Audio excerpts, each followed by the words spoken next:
시청자 여러분 안녕하세요. 오늘은 세계 5위의 경제대국인 인도의 경제 성장과 현재 국제적으로 그가 처해 있는 경제적 위치에 대해 여러분과 함께 나누어 보도록 하겠습니다. 오늘날 인도는 지구상 인구가 가장 많은 나라입니다.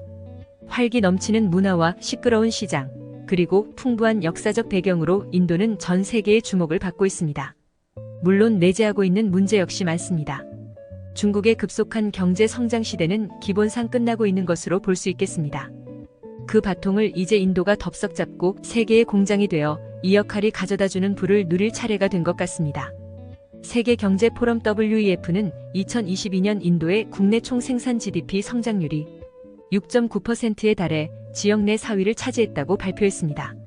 말레이시아가 8.7%이고 중국은 3.0%입니다. 보고서는 또한 인도의 성장률이 2024년까지 계속돼 최고 7.1%에 이를 것으로 전망했습니다. 모건 스탠리는 인도가 5년 안에 일본과 독일을 빠르게 제치고 세계 3위의 경제대국이 될 것이라고까지 예측했습니다. 사실 인도의 경제사는 매우 굴곡진 역사를 갖고 있습니다. 1947년 인도가 영국으로부터의 독립에서부터 1990년대까지 인도는 경제적으로는 사회주의 진영으로 볼 수 있겠습니다.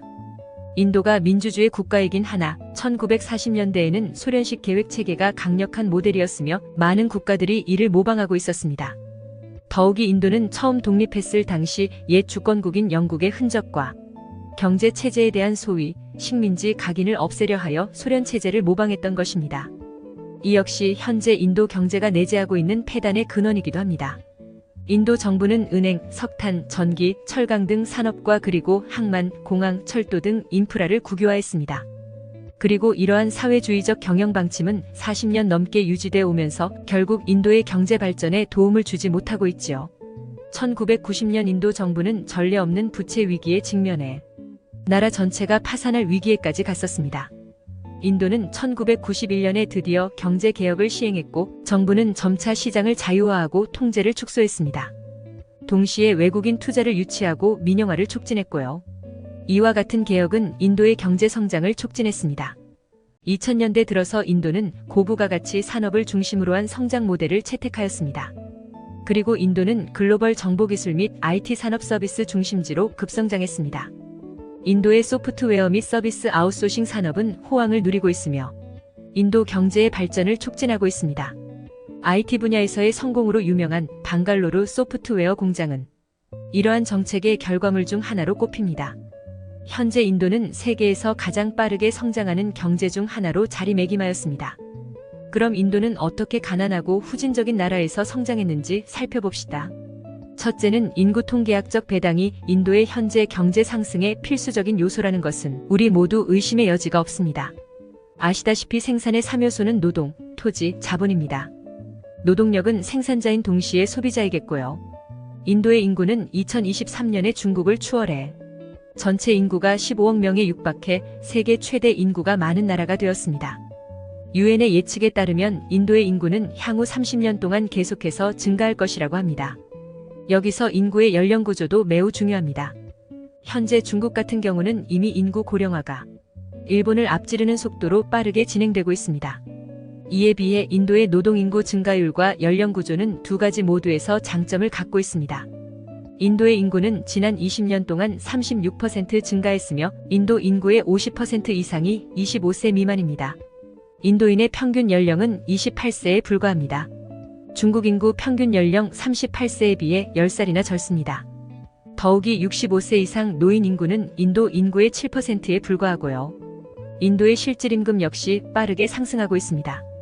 ECA 인터내셔널의 연봉 동향 보고서에 따르면 인도의 실제 급여 수준은 2023년에 4.6% 증가하여 아시아 태평양 지역에서 급여 인상률이 가장 높은 국가가 될 것으로 예상됩니다. 두 번째로는 인도의 또 다른 큰 장점인 언어적 장점을 꼽을 수 있겠습니다. 인도는 미국에 이어 세계에서 두 번째로 큰 영어 사용 국가이며 약 1억 2천만 명이 영어를 사용합니다. 영어는 인도의 공식 언어 중 하나이며 힌디어와 영어는 학교에서 가장 중요한 언어입니다. 세 번째로 주목할 부분은 인도가 진행하고 있는 아웃소싱 산업은 IT 분야라는 것입니다. 인도는 글로벌 아웃소싱 산업의 절반 이상을 차지하고 있어 글로벌 소프트웨어 개발과 IT 서비스의 아웃소싱 왕이라고 할 수 있습니다. 구글, 애머존, 어도비, 인텔, 애플, IBM 등 거의 모든 미국 대형 기술 기업이 그 일부 운영을 인도에 아웃소싱했으며 그뿐만 아니라 현재 많은 월스트리트 투자은행들도 소프트웨어 개발 등 IT 서비스를 인도에 아웃소싱했습니다. 많은 수의 인도의 엘리트들이 실리콘밸리, 게티즈버그 및 기타 지역으로 이동한 것을 볼 수 있습니다. 애플, 구글, 마이크로소프트 등 주요 기업의 사무실에서는 인도식 억양의 영어를 아주 보편적으로 아주 많이 들을 수 있습니다. 그들은 실제로 이러한 대기업의 수많은 혁신을 가져왔습니다. 현재 최고 기업의 CEO 중 다수는 인도인입니다. 예를 들어 구글, 마이크로소프트, IBM, 어도비, 딜로이트 등의 CEO가 모두 인도인들입니다. 인도인들은 우리 한국인들과 같이 교육을 매우 중요하게 생각합니다. 인도 공과대학, 인도과학연구소 등 인도 최고의 대학들은 매년 수많은 뛰어난 엔지니어와 과학자를 양성해 왔습니다. 마지막으로 중국과 미국 간의 긴장된 관계로 인해 점점 더 많은 다국적 기업이 중국이 아닌 다른 나라의 생산 라인을 할당하기 위한 옵션을 찾고 있습니다. 인도는 이 옵션의 완벽한 곳이기도 합니다. 인도는 인구가 많고 영어를 할 줄 아는 사람이 많을 뿐만 아니라 삼면이 바다이고 좋은 항구가 많은 지리적 위치로 교통이 매우 편리합니다. 그리고 경제 법률적인 측면도 서구와 유사하여 여러 나라들이 인도에서 기업체를 운영하기에 많은 제약을 받지 않는 장점을 갖고 있습니다. 올해 애플은 베스트셀러 아이폰의 생산 라인을 인도로 이전했는데 이는 매우 획기적인 움직임입니다. 델과 애머존도 인도로의 생산 라인을 확장하고 있으며 세계 최대 소매업체 월마트도 공급망을 조정해 기존 중국으로부터의 수입을 줄이고 인도에서 더 많은 제품을 수입하고 있습니다. 인도의 GDP는 꾸준히 성장했으며 경제는 코비드 대유행으로부터 비교적 성공적으로 회복되었습니다. 최대 규모의 독립투자 리서치팀인 LPL의 조사에 따르면 2023년 9월 21일 기준으로 지난 12개월 동안 해외 주식 자금이 인도로 유입된 순액은 189억 달러에 달합니다. 인도는 국내 생산 및 인프라 구조의 개선을 통해 경제 성장을 더욱 견실하게 유지하고 있습니다. 정부의 적극적인 경제 개혁 및 개방 정책이 외국 투자를 유치하고 있으며 이는 앞으로 더욱 빠른 성장을 이끌어낼 것으로 기대됩니다. 하지만 경제 발전 과정의 인도 경제에는 적지 않은 폐단들도 아직 존재하고 있습니다. 여전히 높은 빈곤율과 지역 간 격차 그리고 인프라 부족이라는 과제를 안고 있습니다. 정부 관료들의 부정부패 그리고 큰 은행들은 여전히 국가 소유로 되어 있고 부동산 대출이나 기업, 교육 대출 등도 아직은 쉽게 이루어지지 않고 있으며 더욱이 인도는 전기, 도로, 고속도로, 철도, 항만 등 필요한 인프라가 여전히 부족하고 심지어 현재 베트남, 태국 등 아시아 개발도상국에 비해서도 뒤떨어져 있습니다. 인도가 직면한 또 다른 큰 과제는 역시 인재 유실일 것입니다. 인도 디아스포라는 세계 최대의 디아스포라 집단이 되었습니다. 그리고 많은 젊은 인도 학생들은 자신이 공부한 나라에 머물기를 선택한다는 것입니다. 그들 중에는 과학기술과 비즈니스 분야의 엔지니어, 과학자, 의사, 전문가 등 많은 엘리트들이 있습니다. 이를 해결하기 위해서는 교육과 산업 발전에 더 많은 노력이 필요합니다.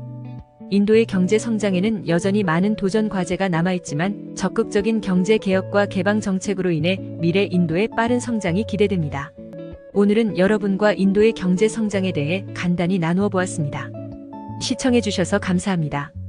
다음 시간까지 안녕히 계세요.